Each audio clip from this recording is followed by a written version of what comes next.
Welcome to the Boss It Weekly podcast, a no-nonsense, no-hype, frank and close-up analysis of what is currently working and what is not in the world of software. The Boss It podcast is packed with major takeaways for software business owners and managers. So, let's begin. Today, I'm going to be talking to, well, I could call him a man of culture, Simon Grosse, who is the CEO of Foundation SP. He's been CEO for 8 years and 1 month, I believe. He's got a services company, but it's also within that there is software.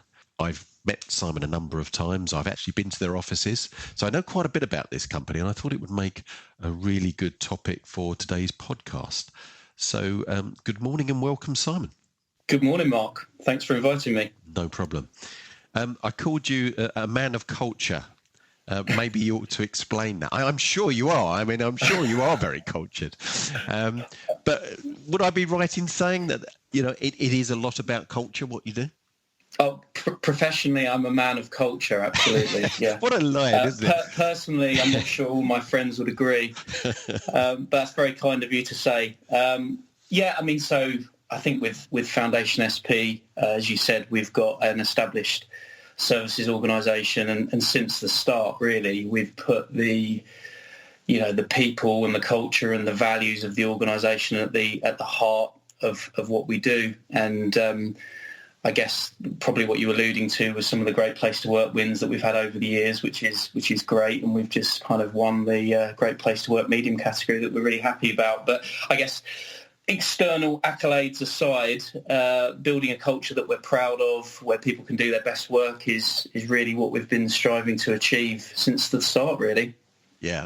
One of the things that really interested me about your organisation and really stood out to me is when I met you and your partner was the fact that you started with a very good knowledge of what you were doing because you offered a service, and then you moved into becoming a software developer. And I thought that was really important. But let's start off by talk about the service, first of all, and how your business began, to give people some background. Yeah, and then sure. Let's talk about the rationale behind, becoming a software developer, and let's see how that went. Yeah. Okay. Yeah. So, like you said, we started out in sort of 2012. Funny enough, it started off as a specialist Microsoft SharePoint consultancy. So it was selling expertise to sort of larger companies around how they best implement Microsoft SharePoint, which for anybody that remembers SharePoint or knows SharePoint today will remember it's a huge platform. Lots of companies were getting it wrong. It was kind of touching the business, touching the tech, touching the user experience. And, we managed to carve out specialism fairly early on with SharePoint, and then we kind of developed a more encompassing services organisation that was kind of doing some business consulting, strategy, user experience, as well as the architecture, the development, and all the technical side. So, I guess over the course of the last few years, we've got a hybrid of a tech digital solutions organisation, also with one that kind of works in that business strategy and change area as well, if that makes sense. Yes. I mean, back then as well, I do remember that for quite a long time, and maybe it's the case now, I've not been so aware of it, there was quite a shortage of technical expertise around SharePoint. The technical people, I was always hearing requests. Yeah. Did you find that? Was that one of the aspects? Because that's definitely going to help. If you've got the expertise, it's supply and demand, isn't it? You're sitting there with the expertise and people need it.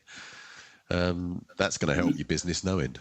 Yeah, I mean, partly it was about skills, and I think partly that customers were kind of looking at it at that time and addressing it as a technical challenge rather than just or as well as a business challenge. So if I think about some of our early projects, a lot of our clients had recruited a bunch of technical people, landed them in a project and said, right, go fix our information management problem, or, go understand how we're going to implement this across our business. And of course, technically they were able to do it, but you need I think what we were bringing to the party was a more blended approach, covering off that sort of business and technical side as well. But yeah, it's interesting how that market's changed for us, because obviously back then it was all about SharePoint, and it became about Office 365 or Microsoft 365, and now we've kind of got broader but still specialise in that sort of Microsoft application platform. But it's a lot more now around, yes, business productivity applications, but also some of the more emerging technologies around data and AI, and some of this new exciting stuff that's on the horizon as well. So you've got broader regarding your technical expertise, but actually you've narrowed in around your specialist area of focus. Is that right? Yeah. So I guess there's the difference between the services that we provide, and then I guess we're a startup software business within a services organisation, as you know. So yes. we've developed our own software product, as well as continually developing and evolving the services that we offer. But a lot of the services that we offer and the product that we offer is very much in that kind of business to employee space, around employee engagement, optimizing performance and productivity. And that's kind of where we've ended up, is doing a lot on that side of things for, medium-sized and large organizations typically. So when people say to you, what is it you do? What's your elevator pitch? What do you typically say to somebody? Well, I suppose on the services side, it's really about trying to bring the digital, people and data challenges together to help them be more agile. So a lot of it at the moment, particularly in today's world after or midway through coronavirus, it's a lot more about agility and how people can make sure that they're working smart, able to work remotely and leveraging the right data at the right time. And that's obviously fairly far-reaching as far as the services are that we offer. But the product, Pulse 360, that we've developed is really a new way to engage employees and optimize performance. So that's looking at, for example, old cumbersome processes like employee surveys, making them real time, so having real time feedback mechanisms between employee and organization, but then also making those awful old-fashioned processes like appraisals and performance management, again, much more agile and much more modern. So making self-assessment, so putting employees at the heart of their own performance and taking responsibility for their own performance and being able to self-assess how they're doing, as well as kind of preparing for these, what are pretty ineffective annual performance review type conversations. So, it's I suppose, in a nutshell, it's about modernising a bunch of those processes around feedback and how organisations think about performance. So when you just had the services company, what were the main challenges that you had with that type of business? Because there's going to be a change here. You're moving into a different type of organisation, although you've got a mix. But I can see that there would be there's a steep learning curve here, I'd guess. Yeah, well, I think there's two parts of that. I suppose when you're starting a services organisation, the first couple of years is all about winning customers, sales, and then at some point trying to be profitable, which is always hard in a services organisation when you're small. Sure. We're up to 75 people now. We've got a good model for growth and profitability, but certainly in the early years it was about securing customers, but also looking at a proposition that wasn't too me too. Yes. Which I know is the same issue in software, is how you're going to differentiate. And funnily enough, our differentiation comes from the how we do it as much as what we do in the services side of things. So that cultural piece that you were alluding to in the beginning, how it feels to be part of FSP, our value set, how we care passionately about the results that we get, but we care passionately about living our values and thinking about our performance and being better. That's the thing really culturally that stands us out, and it's a lot of the reason why people join. It's the reason why customers come and work with us, as much as it is about having the skills that we provide, if that makes sense. Yes, no, absolutely. So what made you make that step to go into software development? Well, I think we always wanted to. Were you pushed, or did you? Well, did you make the step yourself? No, it was a voluntary thing. I sometimes wonder why on earth did I do that, because I sort of think, well, running a services organisation is different. So I'd say I can probably say it's easier because we're established and successful in the services side, and I suppose on the software side we're still at that early stages. But the motivations to start services or a business of any kind was about wanting to take control of our own destiny and doing things in the right way and feeling really proud of something that we were creating. Starting a product business or a software business was much around, how do we create something that's going to be one to many? How do we create something that can be reusable and listening to common challenges across our customer set and saying that, I wonder if we could develop something as a framework that's going to address all of these challenges. And of course, it's a lot more complex when you're doing that, frankly, because when you're in the software, when you're in the services game, although it's not straightforward all the time, you're really catering for one customer. And although it might be complex and looking at different business requirements and phased roadmaps and stuff like that, you're really doing it into one environment, one customer environment, whereas clearly on the software side, it's catering for, today and tomorrow and what customers want now and what they want in the future. And I think it's a completely different business model that we're learning fast about as we go forward. And are you focusing on any particular type of business, or is it fairly broad? Because that will obviously add to the complication to a degree. Yeah. I'd say it's relatively broad. Yes.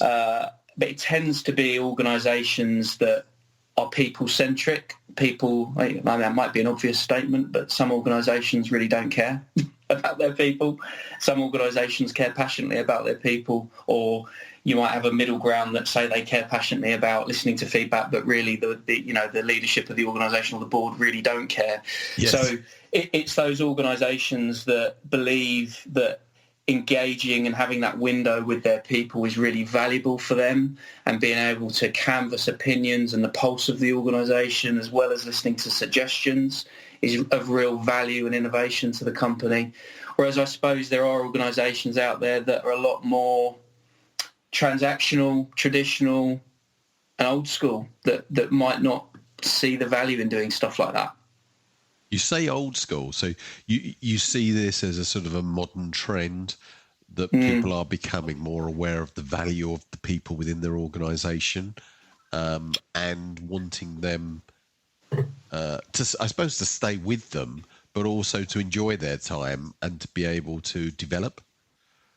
Yeah, I mean, I can't remember the last time I was talking to employees that were thinking about joining our organisation or anywhere and saying, can't wait to join that organisation that doesn't listen to what I have to say. Yes. I can't wait to join that organisation that doesn't have a purpose, or I can't wait to join that organisation that will not empower me. But how many times have you heard people say, I've just had my latest assessment. That was a waste of time. Yeah. And I think it's fairly, even in the current climate, I think we knew this way ahead of the pandemic that we're currently in. But I think the coronavirus situation, if anything, has also really reinforced for people those choices that they can make and want to make about joining an organisation that's going to care about them, that's going to listen to them, where they can contribute. And let's face it, the high majority of people, employees, want to be part of an organisation, and they want to work hard and do a good job, and they want to contribute. Yes. And it feels like a missed opportunity if we don't have almost an always-on channel that enables us to listen, learn, refine, rather than these kind of periodic events that tend to happen in businesses. Where they're just going through the motions because they feel that that's what they've got to do, but it doesn't really... no actual results from it. And I suppose if you look at the B2C space and you think about if you go to a hotel or a restaurant that you don't like, people take to TripAdvisor, they take to Twitter, they'll take to Facebook, whatever their medium is going to be, and you're going to hear about it. Yes. And I think in business, it's almost saying, okay, not just about the bad, but what ideas do you have? You know, you're on the front line of customer experience here. What ideas have you got? And I think always listening and learning, but also seeing trends and capturing data about what's the common view of, let's say, for example, in an organisation of 100, 500, 1,000 people. What do people think about leadership? What do people think about the values of the organisation? Do they understand the mission and the vision? Do they understand the strategy? And being able to drill into particular themes, topics, points that are relevant is really important for organisations. And too often, I think, organisations might think that they're better understood by their employees or they're doing a better job than they are. Yes. Yes. I see that quite a lot. Do you think, though, that where are we? Is it a revolution that's going along, or is it a slow evolution? What are you seeing? Because I know now that there are platforms such as Glassdoor, which can provide quite an insight into an organisation. There is the persona that an organisation will want to portray to the world, but then you go onto Glassdoor, and there's always going to be disgruntled employees, as you will have disgruntled customers. But if you've got a relatively large organisation, you're going to find quite a few reports. And if you see that there's a consensus, that's going to create a picture. I mean, I often use Glassdoor before going in to see an organisation. And I can find that can tell me quite a lot. Do you think platforms like that are forcing people to change? It's a good question. I mean, Glassdoor's got a stigma for me, which is it's the place where people are going to go if they're unhappy. Yeah. I think the stuff that I'm much more interested about is an internal tool that's real and authentic, where we are listening, where we want to ask questions, but we want to receive unsolicited feedback, where you can also give feedback to each other. So it's a lot more. It's more encompassing than just kind of moment in time review points, and it becomes almost part of your regular dialogue. And I suppose, is it an evolution or a revolution? It's probably a bit of both. I mean, if you think about what the current coronavirus situation is doing, it's accelerating everything. It's accelerating people's views. It's accelerating tech adoption. It's accelerated every business's ability to work remotely. And, you know, for a tech business like ours, and probably most people that would listen to this, I suppose most people are going to be very familiar with tech and working remotely, but a ton of our clients had to make that transition, not just in terms of the technologies, but also the behaviours and the empowerment and the trust that they're going to give to their employees. And I suppose an extension of that is also understanding, okay, if our environment was we meet at the office 4 times a week, or we go to customer sites together for X amount of time, and then we have a day working from home, it's probably going to be turned on its head in the future. I'd be very surprised if there isn't a material shift with that. So what does that mean? Well, it means that we need different ways of capturing feedback, and not just through a conversation on the phone or a Teams or a Zoom chat, something that is something we can measure, something where stuff won't get ignored, that we can look at trends. And I think capturing that qualitative and quantitative data, balanced carefully with the human aspect, of course, because it should never, you know, we shouldn't be just switching to digital and ignoring the importance of a good chat face-to-face or a good chat over video. But I think organisations can really learn from that. And we can also really empower people to give their best and to contribute how they improve themselves and how they improve the business of which that they're working. What's the ultimate end result of what you do? The positive end result that you're aiming for? Employees in flow, totally in flow, contributing and doing the best work of their lives. That's, you know, and that's a side of the product, you know, what our product does.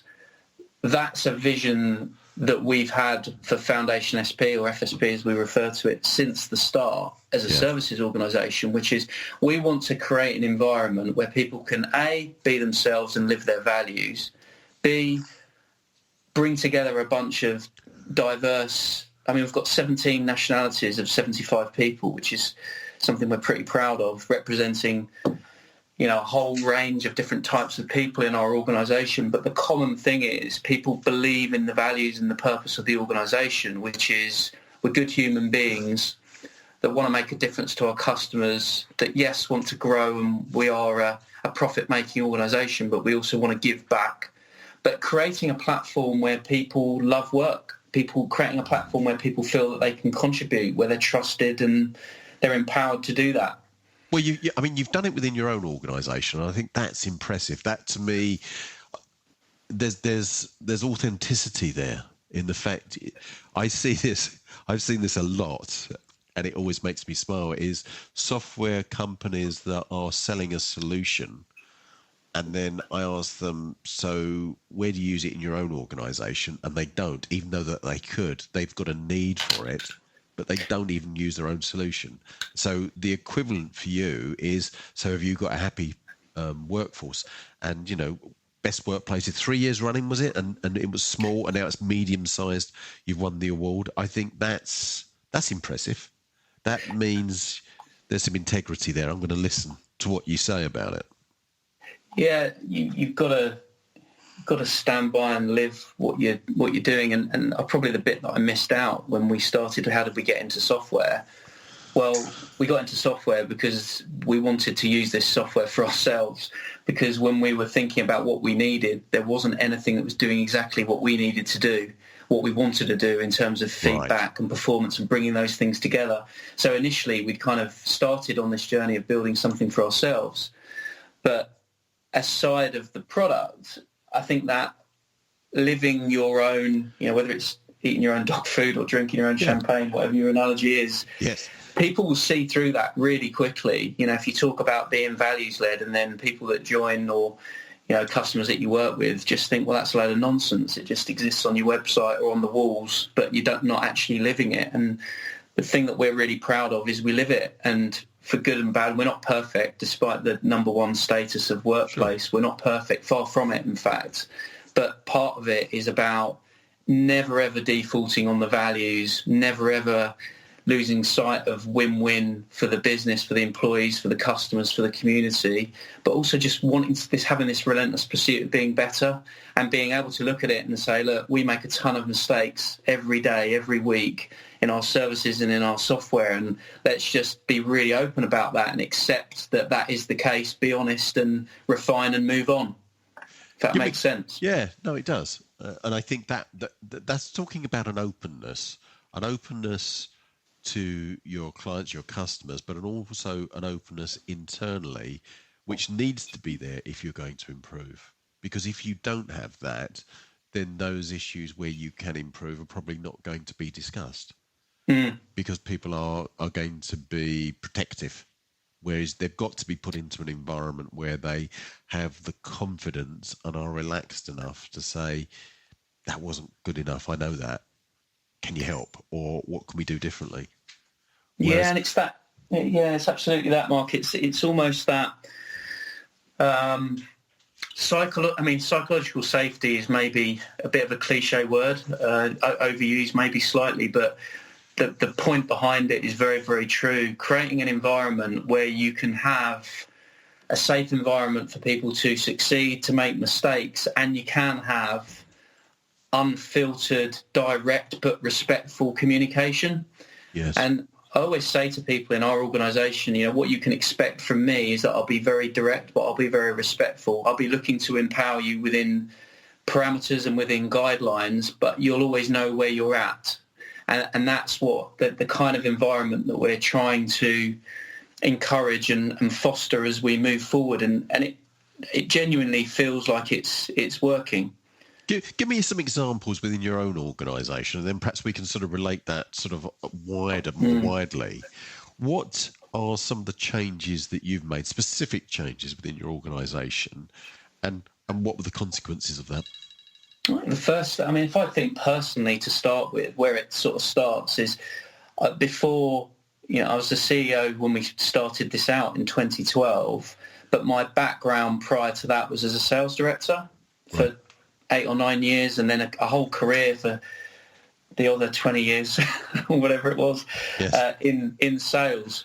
And I think where it starts is I realised that during the first 18 months of being CEO that you've got to change your approach. I think there were a couple of people that were very trusted to me that said you need to change your approach, frankly, because you're operating like a sales director. You're looking at a sales process and you're dealing with everybody like an extrovert, and you're being very, kind of salesy in the way you're going to do that. And that openness, I suppose, on my part and determination to change and to become more rounded and dealing with not just the introvert, extrovert kind of lines, but different types of people, much more of a coaching-based approach, as well as I'm going to tell you it's going to be this way.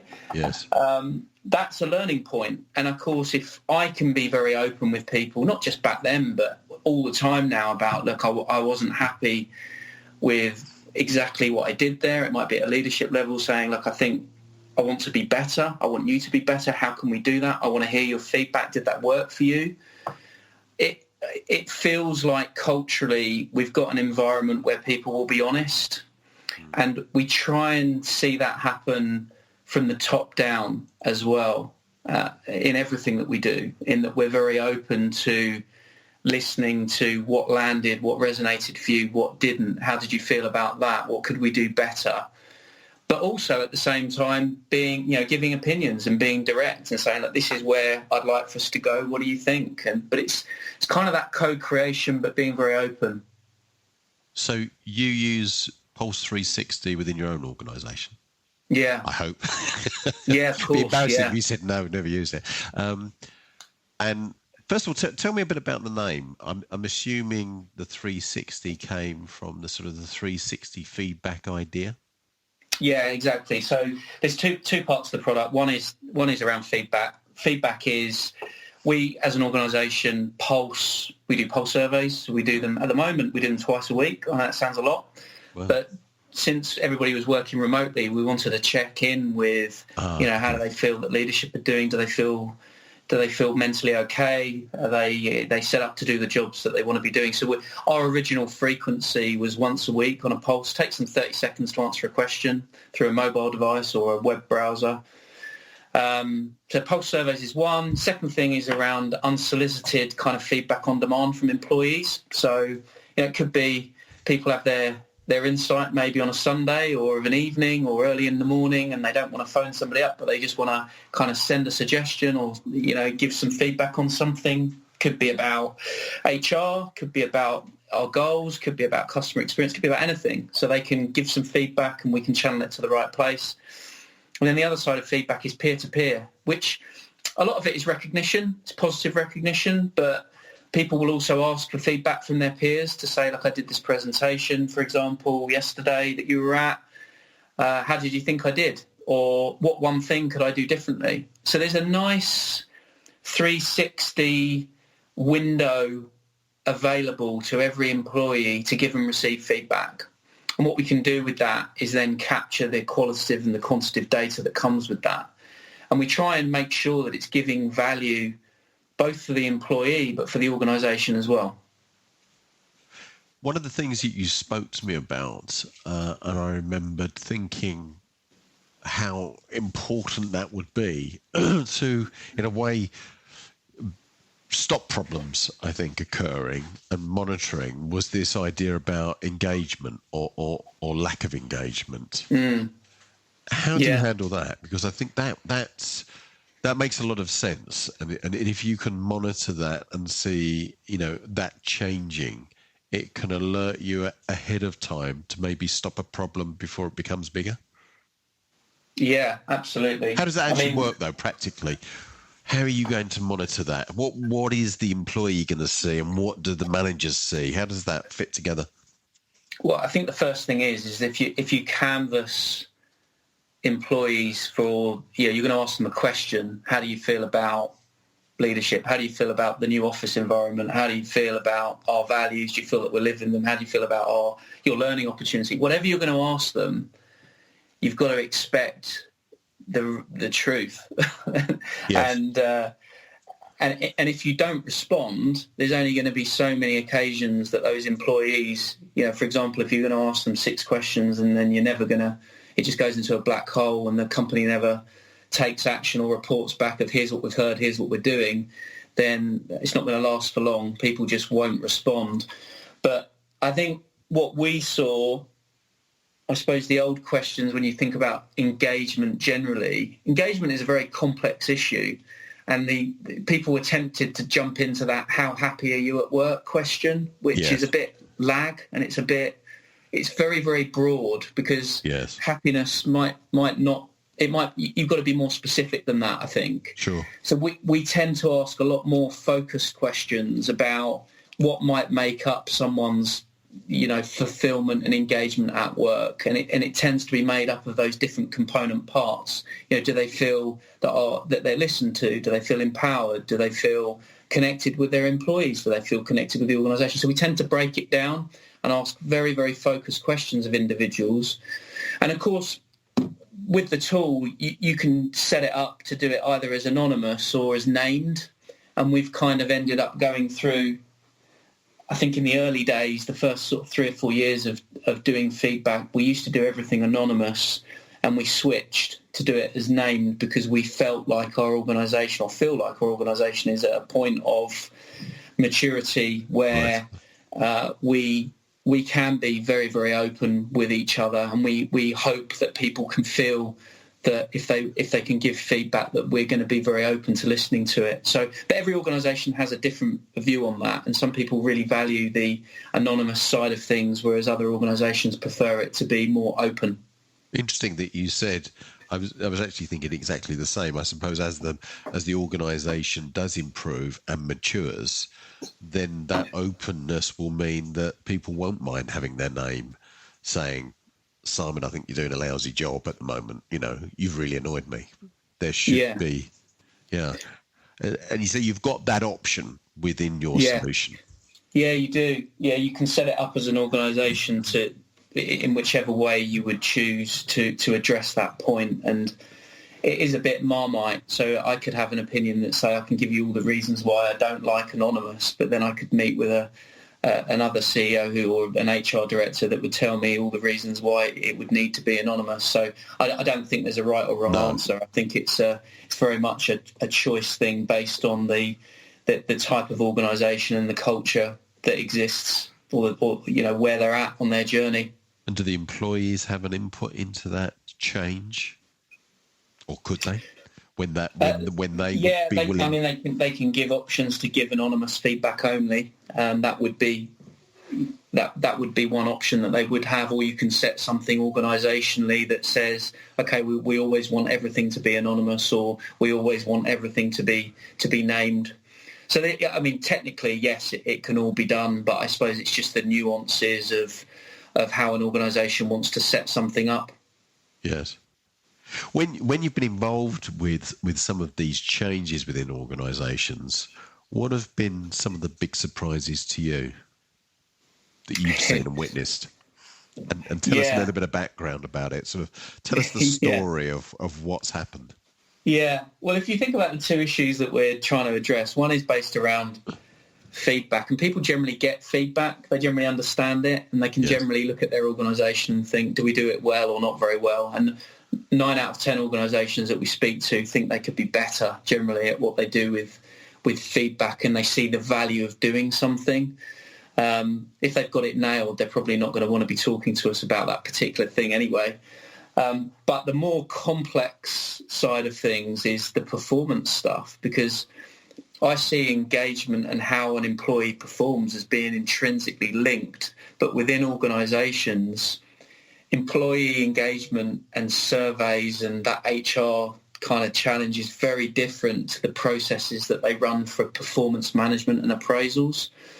And I've almost found one of the big challenges we've had is feedback thing's pretty easy, pretty straightforward. The performance and the self-assessment of employees is a much more of a material change for organisations, because you've got things like pay reviews that are linked to it. It tends to be, well, this is the way we've always done it here around performance, and we've got a grading and a scaling program, and it's just been a much bigger challenge to change organisations than the feedback side of things.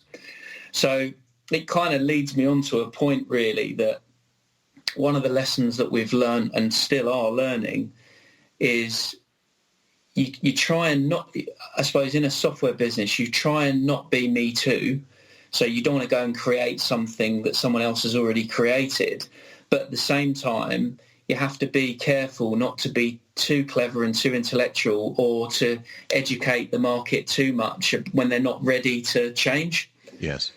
And I think on some of that around, how they think about performance, some of the things sometimes we'll get back, well, not with everybody, but some of them will say, we love that, but our organisation wouldn't be ready for that yet. But maybe we'll start with feedback and then we'll get into how they self-assess against performance in the future. Yes. Does that make sense? Yes, definitely. Almost some of the challenges at times are too big for them culturally to change, because it's not a technology challenge. It's very much a cultural challenge for them about how they think about the way they'll run different processes in their organisation.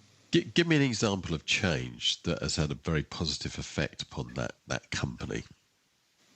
Yeah, well, we're working. I mean, one really recent one that we're really proud of at the moment is we're working with a couple of charities, and these are very recent ones actually. One's a out-and-out charity, one's a not-for-profit, and they've seen a big shift in their workforce, and sadly, in both situations, they've had to use furlough for a lot of their staff, but also making cuts in other areas. I'm obviously not going to mention any names. Sure. But a way of keeping in contact, they've almost got different categories of employees. They've got those employees that are working as business as usual, those employees that are furloughed, and those employees that are almost at risk or could potentially be at risk from big changes or different roles within the organisation. And so where we've had some really good successes with Pulse 360 is helping them with those feedback channels, but understanding the different target environments and the different nuances between these different groups that I've just talked about, but being able to capture, not just any feedback for how could we be better, but how are you doing? How are you feeling? Are you physically well? Are you mentally well? Are you feeling that we've dealt with this in the right way? And so it's kind of a really invaluable communications platform for them, and showing their employees that they care. And that's something that I'm really proud about that we're doing. That's very, very relevant at the times that we're in. And on the other side of things, which is kind of not related to coronavirus or the current situation, it's just about bringing teams together and helping them. There's one particular organisation in the insurance sector where they're dealing with staff in multiple countries, but they've got common challenges, and they want to find out from these different regions and these different divisions about what their feedback is across these different challenges and what ideas that they've got. In a very much understanding what's the pulse of your ideas in these particular areas. So yes, it's some really different use cases. Yes. How much do you think of getting more from employees, having happier employees and having them work to their full potential is wrapped up in their personal confidence? And how do you think that what you do can help that? Yeah, hugely. Well, I think it's if you think about an employee who is feeling confident in themselves, they're feeling competent with being able to do the job, they feel connected to their peers, to their organisation, they've got clarity over the job to be done, and that they feel optimally challenged, so not overwhelmed but not bored. You think about bringing all those things together, that's the definition of an employee in flow. Yes. If we can create motivated, driven employees in flow where we can coach them and help them, that's going to translate through to our customers. And whether you're a software business, a services business, or whether you're just, that's in any industry, if we can really optimize how our employees are feeling and operating, that's going to directly impact how that translates through to a customer experience. So we've always felt that employees first, employee experience first, translates to customer experience, means that you get the results that you're looking for. And it's almost having this, not just talking about employee engagement moment in time thing, but how are you getting your employees to think about their own performance? And when we think about performance, those people that love sport, and I know you do, Mark, in sport we can very easily differentiate between the difference between how we're performing and the results that we get. Yes. And too often in business, still, people are talking and confusing performance and results. And results are the outcomes. Performance are the inputs. Yeah. And helping people really work on their performance, those qualitative inputs about how they're going to be better. And it could be the quality of a proposal. It could be the quality of a presentation. It could be how we're interacting right now. That's a performance indicator. Yeah. Whereas a result might be, how you're doing against your revenue targets, how many customers have you acquired this month, or outcomes. So I think having an organisation, or everybody creating an organisation that lives by its values, i.e. its behaviours, and standing true to that, having an organisation that, of course, is results focused, but is also healthily obsessed about their performance measures as well, and living that and enabling their employees to own that and take responsibility for that, is the way forward. And that's part of what I believe modern leadership is about now. Interesting point that you made about performance and results, because in both sport and in business, that can be quite a difficult assessment. I'll give you an example. In sport, and I competed in triathlon, I can think of athletes that were performing at a good standard, but in order to get better, they got worse. They had to change perhaps their swimming stroke, which meant that for quite some time, and it may be months, their times would reduce.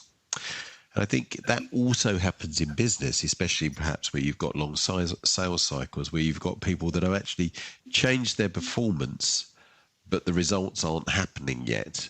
Somebody's judging. You know what it's like on the sales side. You're being judged on your monthly sales, but actually you've got a sales cycle that's 9 months or 6 months or 3 months.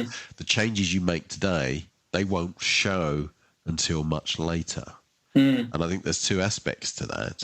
Is one, the employee being clear and understanding that, and also the employer who's got to be aligned with that. Otherwise, they're going to be telling them to change what they're doing, when actually what their performance is going to lead to the results. They just need that lag time to catch up. But what you're able to provide here is data to be able to really understand and see that with many different employees within the organisation, which must be valuable.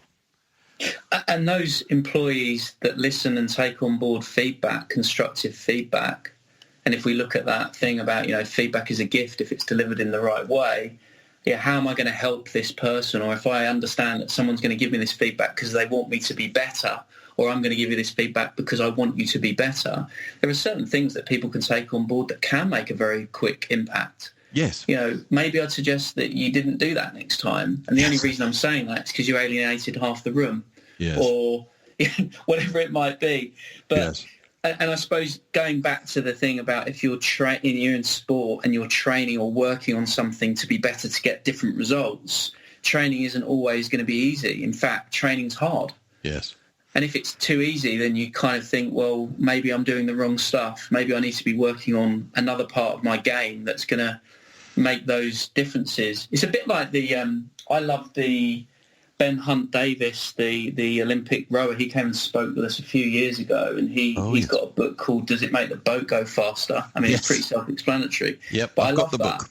Yeah, I still think about that a lot. Is that everything that I'm doing, or I'm asking, is this materially moving the needle? What are you dialing up that's going to make your boat go faster?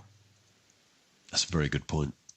What's been the biggest challenge for you in moving from being purely service to also developing software? Software's a lot harder. Okay, that's just alienated most of my listeners here. It's all about software. No, it is. No, I agree. It is tough. Yeah, there are high rewards, but I think anywhere where there are high rewards, potentially for somebody who gets a software business really right and gets that growth, we've all seen the examples out there, but it's tough.